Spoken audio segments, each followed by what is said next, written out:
పరిశుద్ధ గ్రంథాలు తెరిచి లేవియా కాండం 6వ అధ్యాయం 13వ వచనం. బలిపీఠం మీద అగ్ని నిత్యము మండుచుండవలెను, అది ఆరిపోకూడదు. ఈ వాక్య భాగంలో దైవజనుడైన మోషే ద్వారా ఇశ్రాయేలులతో దేవుడు ఏం చెప్తున్నాడంటే, దేవుని మందిరంలో ఒక బలిపీఠం ఉండాలి. దేవుని స్తోత్ర. ఇది ఉదాహరణకి బలిపీఠం అనుకోండి. ఈ బలిపీఠం మీద నిత్యము అగ్ని మండుచూ ఉండాలి. చప్పట్లు కొట్టి దేవుని స్తోత్ర. హల్లెలూయా, హల్లెలూయా. ఎందుకు అగ్ని మండుచూ ఉండాలి అంటే, దేవునికి బలిగా ఇవ్వబడినటువంటి దహన బలి యొక్క పశువు యొక్క మాంసము దహించబడడానికి. ప్రతి ఉదయం లేచిన వెంటనే లేవీలు చేయాల్సిన పని ఏంటంటే, బలిపీఠం మీద అగ్ని మండుతుందా లేదా. నేటి రోజున ఈ బలిపీఠం మీద అగ్ని కట్టెలతో మండడం లేదు. ఈ బలిపీఠం మీద పరిశుద్ధాత్మ అగ్ని అనుదినము మండాలి.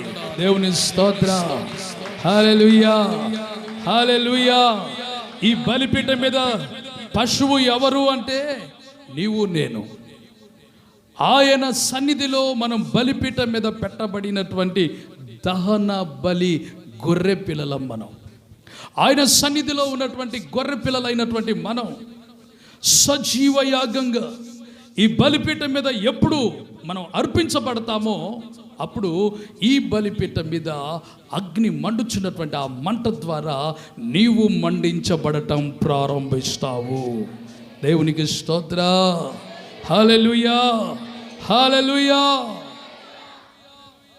మనం మండాలి అంటే, మనం మండించబడాలి అంటే, బలిపీఠం మీద అగ్ని మండినట్లుగా నీ ఆత్మీయ జీవితం మండించబడాలి అంటే ఏం చేయాలి? పరిశుద్ధ గ్రంథంలో నుండి 39వ కీర్తన 3వ వాక్యాన్ని చదువుకుందాం. నా గుండె నాలో మండుచుండెను, నేను ధ్యానించుచుండగా నాలో మంట పుట్టెను. దైవజనుడు చెబుతున్నటువంటి మాట ఏమిటంటే, నా గుండె నాలో మండుచున్నది. స్తోత్ర. హల్లెలూయా. ఈ బలిపీఠం మీద ఎప్పుడు నువ్వు అర్పించబడతావో, ఈ బలిపీఠం మీద నువ్వు ఎప్పుడు సమర్పించబడతావో, ఈ బలిపీఠం మీద ఎప్పుడు నువ్వు కాల్చబడతావో, దోషాలు కాల్చబడతాయో, అపరాధాలు కాల్చబడతాయో, లోపాలు కాల్చబడతాయో, అవివేకాలు కాల్చబడతాయో, దేవునికి ఆయాసకరమైన పాడు కార్యాలు, చీకటి కార్యాలు, పాడు జీవితం, పాడు పనులు కాల్చబడతాయో, అప్పుడు నీ గుండెల్లో ఒక ఆత్మీయ మంట ప్రారంభమవుతుంది. హల్లెలూయా, హల్లెలూయా. ఆ మంట నిన్నేం చేస్తుందో తెలుసా? పరిశుద్ధ గ్రంథంలో నుండి లూకా సువార్త 24వ అధ్యాయం 32వ. యేసు ప్రభువారు మృత్యుంజయుడై తిరిగి లేచినటువంటి సాయంకాలం దినం అది 3వ దినం. యెరూషలేము నుండి ఎమ్మాయి గ్రామానికి 2 మనుషులు నడుచుకుంటూ వెళుతున్నారు. వాళ్ళు ఏం చెప్పుకుంటున్నారంటే, నజరేయుడైన యేసుని దారుణమైనటువంటి శిక్ష విధించి ఆయనను మరణానికి అప్పగించారు, ఆయనను శ్రమలకు అప్పగించారు, ఆయన శిలువ మరణానికి ఆయన్ని అర్పించారు. ఇంకొంచెం పెట్టండి. స్తోత్ర. ఇంకొంచెం. Praise the lord. ఇంకొంచెం. స్తోత్ర. ఇంకేం కదిలించదు, అట్లా చేయండి. Praise the lord. హల్లెలూయా. ఒక్క పాయింట్ తగ్గించండి. స్తోత్ర. హల్లెలూయా.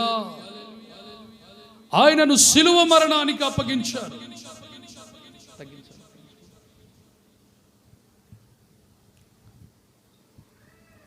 ఆయన తిరిగి లేస్తాను అని చెప్పాడట. లేచాడో లేదో ప్రజలందరూ కూడా, దేశమంతా కూడా ఒకటే చెప్పుకుంటున్నారు, యేసును సిలువ వేశారు. ఆయన లేస్తాను అని చెప్పాడట. సమాధి ఖాళీగా ఉంది. ఆయన లేచాడో లేదో కనిపించలేదు. ఆయన ఎవరో తీసుకెళ్ళిపోయారు అనుకుంటున్నారు అని చెప్పుకుంటూ వెళుతుంటే ప్రభు వాళ్ళిద్దరి మధ్యకు వచ్చి, ఏమిటి మీరు మాట్లాడుకుంటుంది, నాకు కూడా చెప్పండి అన్నాడు. అప్పుడు వాళ్ళు చెప్పారు, యేసును సిలువ వేశారు. ఆయనను భయంకరమైన హింస పెట్టి సిలువలో ప్రాణము పోయే వరకు ఆయన హింసించారు. ఆయన మరణించి తిరిగి లేస్తానన్నాడు. ఈ సంగతి నీకు తెలీదా అని చెబుతూ ఉన్నారు ప్రభుతో. ప్రభు నాకు తెలీదే, వాళ్ళతో మాట్లాడుతూ వెళుతున్నాడు. ఇంతలో ఎంఐ అనేటువంటి గ్రామం వచ్చింది. వాళ్ళు అన్నారు, నువ్వెక్కడికో దూరంగా వెళ్ళాల్సినటువంటి వ్యక్తిలాగున్నావు, ఈ రాత్రి మాతో కూడా బస చేసి ఉదయాన్నే నీ మార్గాన నువ్వు వెళ్ళొచ్చు, మాతో ఉండమని బ్రతిమలాడారు. ప్రభు వచ్చి వాళ్ళతో పాటు ఇంట్లో ప్రవేశించి కూర్చున్నారు. వాళ్ళు రొట్టెలు తీసుకొచ్చారు తినడానికి. అప్పుడు ప్రభు ఒక రొట్టెను విరిచి వాళ్ళిద్దరికి ఇచ్చారు. దేవుని స్తోత్రం. వాళ్ళు తింటూ ఉండగా వాళ్ళ కన్నులు తెరవబడ్డాయి. ఆమేన్, హల్లెలూయా. సప్పట్లు కొట్టమాకండి. కొడితే బలంగా దేవునికి మహింకరంగా కొట్టండి, లేకపోతే ప్రశాంతంగా వినండి, పర్లేదు. ఎందుకు అప్పచిల్లు చేస్తారు? ఇంటి దగ్గర ఈరోజు ఆదివారం చపాతీలు చేసి వచ్చారా ఏంది? పూరీలు నొక్కి వచ్చారా? చప్పట్లు కొడితే ధ్వని లేవాలి. ఆమేన్, హల్లెలూయా, హల్లెలూయా. ప్రభు ఎప్పుడైతే వారికి ఆ రొట్టెను విరిచి ఇచ్చాడో వాళ్ళ కన్నులు తెరవబడ్డాయి. ప్రభు అదృశ్యుడైపోయాడు. వాళ్ళు అనుకుంటున్నారు, ఏమన్నా తెలుసా, ఆయన వెళ్ళిపోయాడు, ఆయన ఎవరో అనుకున్నాం. మార్గంలో ఆయన మనతో మాట్లాడుతూ ఉండగా, ఆయన మార్గంలో మనతో ముచ్చటిస్తూ ఉండగా మన హృదయాలు మనలో మండుచుండలేదా? దేవునికి స్తోత్రం, హల్లెలూయా. ఆయన మాటలు హృదయాన్ని మండిస్తాయి.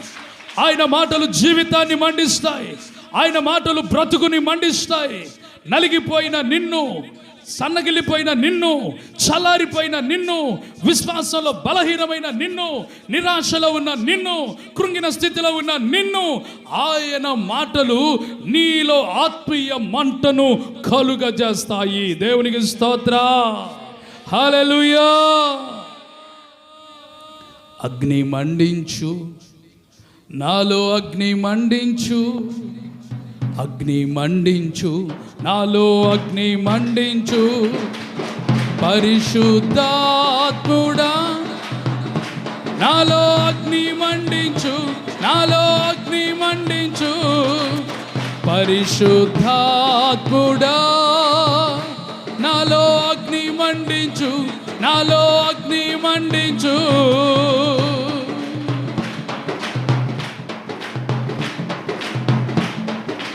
అగ్ని మండించు, నాలో అగ్ని మండించు, అగ్ని మండించు, నాలో అగ్ని మండించు, పరిశుద్ధాత్ముడా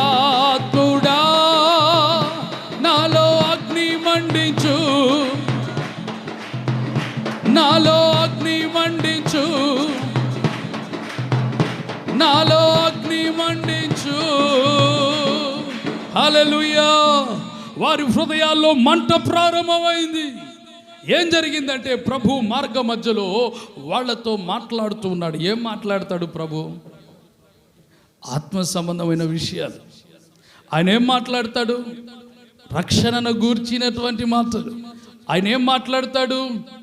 మానవుని యొక్క జీవితంలో విజయాన్ని గూర్చిన మాటలు. ఆయన మాటలు ఏం చేసినాయి అంటే వాళ్ళ హృదయాలను మండించటం ప్రారంభించాయి. దేవుని స్తోత్రం. ఈరోజు ప్రభు నీతో మాట్లాడుతూ ఉండగా నీ హృదయం మండాలి. హల్లెలూయా. నీ ఆలోచనలు మండాలి. హల్లెలూయా. నీ తలంపులు మండాలి. హల్లెలూయా. నీ క్రియలు మండించబడాలి. హల్లెలూయా. ఆత్మీయ జీవితంలో మంట ప్రారంభం కావాలి. ఇది వ్యక్తిగత సువార్త. రక్షించబడిన ప్రతి వ్యక్తి ఉద్యోగం చేస్తున్నా, వ్యాపారం చేస్తున్నా, పొలానికే వెళ్ళినా, కూలి పనికే వెళ్ళినా, నువ్వు ప్రయాణంలోనే ఉన్నా, మార్గంలోనే ఉన్నా, ఎక్కడికి వెళుతున్నా, ఎవరితో మాట్లాడుతున్నా, నీవు మరొకరితో మాట్లాడేటప్పుడు ఒక మనిషిని, అతని హృదయాన్ని మండించే ఆత్మ సంబంధమైన మాటలు నీలో నుండి బయటకు రావాలి. దేవునికి స్తోత్ర. ఎప్పుడు నీలో నుండి అలాంటి మాటలు బయటకు వస్తాయంటే, నీవు అగ్ని మీద, ఆ బలిపీఠం మీద, ఆ మంటలో నీవు మండించబడినప్పుడు. ప్రభు ఆయన హృదయంలో ఒక మంట ఉంది. నశించిపోతున్న ఆత్మలను వెదకి రక్షించాలి అని. నీ హృదయంలో మంట ఏమిటి? నీ హృదయంలో తపనేమిటి? నీ హృదయంలో ఆరాటం ఏమిటి? ఏం చేయాలనుకుంటున్నావు? ఎవరి కొరకు బ్రతకాలనుకుంటున్నావు? ఏం సంపాదించాలనుకుంటున్నావు? ఏం తీసుకెళ్ళాలనుకుంటున్నావు? ఏమి తీసుకొని వెళితే మేలు అనుకుంటున్నావు? ఈ లోకంలో నువ్వు ఏం సంపాదించినా నీ వెంట రాదేమో, కానీ ఒక ఆత్మను సంపాదిస్తే పరలోకంలో నా ప్రభు అత్యున్నతమైన బహుమానాన్ని, కిరీటాన్ని ఆయన నీకు ఇవ్వబోతున్నాడు. దేవునికి స్తోత్ర. హల్లెలూయా, హల్లెలూయా.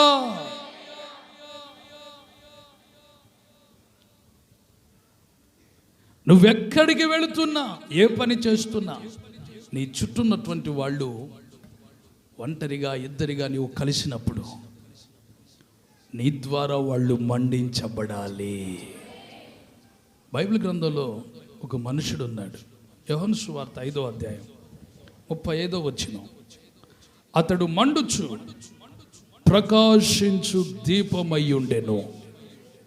ఈ మాట యోహాను గురించి నా ప్రభు అయిన యేసయ్య చెబుతున్న మాట.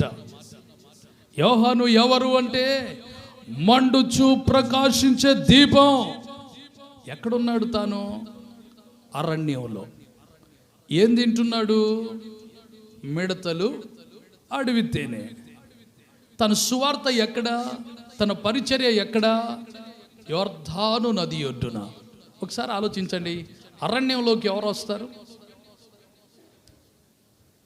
యొర్దాను నది యెరూషలేమునికి 6 కోసుల దూరం, 9 కిలోమీటర్ల దూరాన ఉంది. ఎవరు వస్తారు? 9 కిలోమీటర్ల దూరాన, యెరూషలేములకి దూరాన 9 కిలోమీటర్ల దూరాన ఉంటే, అక్కడికి జనం యోహాను దగ్గరికి వెతుక్కుంటూ వచ్చారు. కారణం ఏందో తెలుసా? ఆయన మాట మనిషిలో మార్పును తెస్తుంది. ఆయన సువార్త బ్రతుకులను మారుస్తుంది. ఆయన సువార్త జీవితాలకు ఆనందాన్ని ఇస్తుంది. ఆయనలో నుండి వచ్చే సువార్త అనేకులకు రక్షణ, బాప్తిస్మానికి సిద్ధపరుస్తుంది. చీకటిలో ఉన్నవారు, అపవిత్రతలో ఉన్నవారు, జూదములో ఉన్నవారు, పాపములో ఉన్నవారు, అపవిత్రతలో జీవిస్తూ ఉన్నవాళ్ళు అక్కడికి వచ్చి ఆ సువార్త విని మార్పు చెంది రక్షణ, బాప్తిసం పొంది సంతోషంతో వాళ్ళు తిరిగి వెళ్తున్నారు. వాళ్ళ జీవితంలో సంతోషం లేదు. మానవుని యొక్క జీవితానికి సంతోషం అతడు మండుచు ప్రకాశించే దీపం. దీపం ఎక్కడుంటుందో అక్కడ వెలుగుంటుంది. ఆ వెలుగు దగ్గరికి చీకట్లో ఉన్న వాళ్ళందరూ వెతుక్కుంటూ రావాల్సిందే. స్తోత్ర, హల్లెలూయా. హడ్సన్ టైలర్ 5 సంవత్సరాల వయసులోనే చైనా దేశానికి నన్ను పంపండి ప్రభువా, చైనా దేశాన్ని నాకు అప్పగించండి ప్రభువా, చైనా దేశమునకు నేను సేవకు వెళతా, మిషనరీగా వెళతా, నన్ను పంపించండి, చైనా దేశానికి నన్ను పంపండి. 5 సంవత్సరాల వయసులో చైనా దేశము మ్యాప్ మీద చేయబెట్టి హడ్సన్ టైలర్ ప్రార్థిస్తూ ఉండేవాడట. ప్రైజ్ లార్డ్, హల్లెలూయా. 25 సంవత్సరాల వయసులో ప్రభు సెలవీయగా చైనా దేశం వెళ్ళాడు. చైనా దేశంలో ఎవరైనా సువార్త ప్రకటించడానికి వెళితే తారట్టలు చుట్టి ఇలా మలమలం ఆడుతున్న ఎండలో వేస్తారు. ఆ ఎండకి తారట్టలు కరిగి శరీరానికి అంటుకుపోతాయి, కాల్తా ఉంటాయి, బాధ. సాయంత్రం అయ్యేసరికి చల్లదనానికి బిగుసుకుపోతాయి. ఎండొస్తే కరిగి మండిద్ది, చల్లదనం వస్తే బిగుసుకుపోతూ ఉండిద్ది. ఆ బాధను సహించలేక ప్రాణాలు విడిచేవాళ్ళు, అలాంటి బాధను అనుభవిస్తూనే ప్రాణాలు పెట్టేవాళ్ళు. అలాంటి భయంకరమైనటువంటి పరిస్థితిలో చైనా దేశం వెళ్ళి 6 సంవత్సరాలు కష్టపడి సువార్త ప్రకటిస్తే ఒక్క వ్యక్తి రక్షించబడ్డాడు. ఆ ఒక్క వ్యక్తికి బాప్తిస్మం ఇస్తే అతనికి బాప్తిస్మం ఇచ్చిన సంగతి ప్రభుత్వానికి తెలిసి హెడ్సన్ టైలర్ని సంవత్సరం జైల్లో వేశారు. తాను జైలుకి వెళ్ళేటప్పుడు భార్య గర్భవతిగా ఉంది. తను 3 నెలలకు వస్తాడు అనగా బయటికి ఆమె పాపను కని ఆ పాపను తీసుకొచ్చి జైల్లో ఉన్న భర్తకు చూపించింది. తాను తిరిగి ఇంటికి వచ్చేసరికి భయంకరమైనటువంటి విష జ్వరాలు వచ్చాయటు. ఆ విష జ్వరాలతో 2 జ్వరంలో ఉన్నారు, భార్య కుమార్తె. తాను వచ్చినటువంటి 2వ రోజే భార్య చనిపోయింది. ఎవరు కూడా తనకు తోడు లేరు. తనొక్కడే తన చేతుల మీదగానే భార్యను ఎత్తుకొని వెళ్ళి భూస్థాపన కార్యక్రమం చేశాడు. 3వ రోజు కుమార్తె చనిపోయింది. ఆ కుమార్తెను తానొక్కడే తీసుకొని వెళ్ళి సమాధి చేశాడు. ఆ సమాధి దగ్గర మోకరించి ఏడుస్తూ ప్రార్థన చేస్తున్నాడు. ఏమన్నా తెలుసా? ప్రభువా, నాకు ఏ గాయమైనా నీ సేవ కొరకే, ఏ కట్టు కట్టబడినా నీ మహిమ కొరకే. దేవునికి స్తోత్ర, దేవునికి స్తోత్ర. ఒక తీర్మానము, ఒక వైరాగ్యము, ఒక పౌరుషము, ఒక పట్టుదల, ప్రభు కొరకు ఒక మంట కలిగిన జీవితం. సావుకని వస్తే జైలుకి వెళ్ళాను, సావుకని వస్తే భార్య చనిపోయింది, సావుకని వస్తే కూతురు చనిపోయింది, ఇంకేం సావ చేస్తాంలే అని వెనుతిరిగి ఇంటికి వెళ్ళిపోలేదు. దేవుని సన్నిధిలో రోషం కలిగి 25 మంది మిషనరీలు కావాలి ప్రభువా నాతో పని చేయడానికి అని ప్రార్థన చేస్తే దేవుడు 45 మంది మిషనరీలను దయచేశాడు. Praise the lord. Hallelujah, hallelujah, hallelujah. 57 సంఘాలు స్థాపించబడ్డాయి. చప్పట్లు కొట్టి స్తోత్రం చెల్లించుదా. వేలాది మంది ఆత్మలను ప్రభు అప్పగించాడు. చైనా దేశాన్ని కదిలించాడు. చైనా దేశంలో మంట మండించబడింది. ఎలాంటి ప్రాంతం? యేసుక్రీస్తును బోధిస్తే తారట్టల్లో చుట్టి శిక్షించి చంపేటువంటి ప్రాంతం. అలాంటి ప్రాంతంలో దైవజనుడైనటువంటి హెడ్సన్ టైలర్ రోషంగా ప్రభు కొరకు నిలబడ్డాడు. ఈరోజు నా ప్రశ్న ఒకటే, అసలు నువ్వు మండించబడే అనుభవంలో ఉన్నావా? ఆత్మీయ మంట కలిగిన జీవితం నీలో ఉందా? మండుచు ప్రకాశించే ఓ దీపంలాగా నువ్వు దేవుని కొరకున్నావా? ఉంటే నీ పిల్లలను నువ్వు ఎక్కడ పెంచుతున్నావు? హెడ్సన్ టైలర్ని తన తల్లిదండ్రులు ఎక్కడ పెంచారో తెలుసా? 5 సంవత్సరాల వయసులోనే చైనా పటం మీద చేయి పెట్టి చైనా దేశం నన్ను పంపించు అని ప్రార్థించినటువంటి ప్రార్థన వీరుడిగా చేశారు తల్లిదండ్రులు. ఈరోజు నీ పిల్లలు ఎక్కడ? నీ పిల్లలు ఎక్కడ అర్పిస్తున్నావు? నీ పిల్లలు ఎక్కడ పంపిస్తున్నావు? నీ పిల్లలు ఎక్కడ పెంచుతున్నావు? నీ పిల్లల చదువు విషయంలో ఎంత ప్రాధాన్యత ఇస్తున్నావో, చదువుకి ఇచ్చిన ప్రాధాన్యత నీవు దేవుని సన్నిధికి ఇస్తున్నావా? నీ పిల్లల విషయంలో ఉద్యోగానికి ఇచ్చిన ప్రాధాన్యత దేవునికి ఇస్తున్నావా? వ్యాపారానికి ఇచ్చిన ప్రాధాన్యత దేవునికి ఇస్తున్నావా? ఆడుకోవడానికి ఇచ్చిన ప్రాధాన్యత దేవునికి ఇస్తున్నావా? ఆరోగ్య విషయంలో తీసుకునే ప్రాధాన్యత దేవుని విషయంలో ప్రాధాన్యతను ఇప్పిస్తున్నావా నీ పిల్లలతో? దేవుని బిడ్డ, ఈ భూమి మీద చదువులు, ఈ భూమి మీద ఉద్యోగాలు, ఈ భూమి మీద సంపాదనలు, ఈ భూమి మీద అవసరమైనవి నువ్వు సంపాదించుకుంటే ఇక్కడ మాత్రమే ఉపయోగపడతాయి. కానీ ఆత్మ సంబంధమైన జీవితంలో సంపాదించుకుంది అక్కడ ఇక్కడ 2 చోట్ల ఉన్నతమైన స్థానంలో నేను నిలవబెడుతుంది. దేవునికి స్తోత్రం. హల్లెలూయా, హల్లెలూయా. ఓ హెడ్సన్ టైలర్ ఒక దేశాన్ని మండించడానికి, ఓ దేశాన్ని రగిలించడానికి దేవుడు ఏర్పాటు చేసుకున్నాడు. నీ పిల్లలు ఎందుకు అలా కాకూడదు? నువ్వెందుకు అలా కాకూడదు? నువ్వెందుకు ఒక మండే హెడ్సన్ టైలర్వి కాకూడదు? నువ్వెందుకు మండించబడే ఒక యోహానువు కాకూడదు? యోహాను గురించి ప్రభు సాక్ష్యం ఇస్తున్నాడు. అతడు మండుచు ప్రకాశించుచున్న అగ్ని వంటి దీపము వంటి వాడు. ఆమేన్, హల్లెలూయా. ఆయనలో ఉన్నదేంటో తెలుసా? ఈ లోకంలో ఉన్నవన్నీ కూడా అన్నిటికీ దూరంగా ఉన్నాడు. యోహాను మనలాంటి మనుషుడే, కానీ అరణ్యంలో నివాసం చేస్తాడు. ఎందుకంటే లోకం అనేది తనకు అంటకుండా, తను తిన్న ఆహారం మనలాంటి ఆహారము శరీర కోరికలను కలిగించే ఆహారం కాదు, శరీర కోరికలను చంపే ఆహారాన్ని తిన్నాడు. తను ధరించుకున్న వస్త్రధారణ ఈ లోకంలో మనకి ఘనతనో లేకపోతే గర్వాన్నో తెచ్చేటువంటి వస్త్రాలు కాదు, తగ్గింపునిచ్చేటువంటి ఒంటె రోమములతో కూడిన వస్త్రాలు ధరించుకున్నాడు. అంటే ఈ లోకానికి పూర్తిగా దూరంగా జీవించాడు. నీవు దేవునిలో మండించబడాలంటే నీవు లోకానికి దూరంగా ఉండాలి. స్తోత్రా. లోకముతో నువ్వు దగ్గరగా ఉంటే, లోకానికి సమీపంగా ఉంటే, లోకంలో ఉన్నవారితో ఉంటే, లోక స్నేహాలతో ఉంటే, లేక లోక నడత నడిస్తే, లోక జీవితం జీవిస్తే, లోకంలో ఉన్న ఆశలు, లోకంలో ఉన్నటువంటి ఆరాటాలు నువ్వు కలిగి ఉంటే ఆత్మీయ జీవితంలో నువ్వు మండించబడలేవు సుమా. దైవజనుడు అయినటువంటి సాధు సుందర్ సింగ్ తన మేనమామ గారు కారు ఎక్కించుకొచ్చి ఇంట్లోకి తీసుకొచ్చి, సుందర్, ఎందుకురా తక్కువ కులస్తుల దేవుణ్ణి నేను నమ్ముకున్నాను, దేవుడే కావాలి దేవుడే కావాలంటావు? చూడరా, మన కులం ఎంత ఘనతది, సిక్కు కులం వాళ్ళది, సిక్కు మతం ఎంత ఘనత, మన మతం, మన ఆచారాలు ఎంత ఘనంగా ఉంటాయి.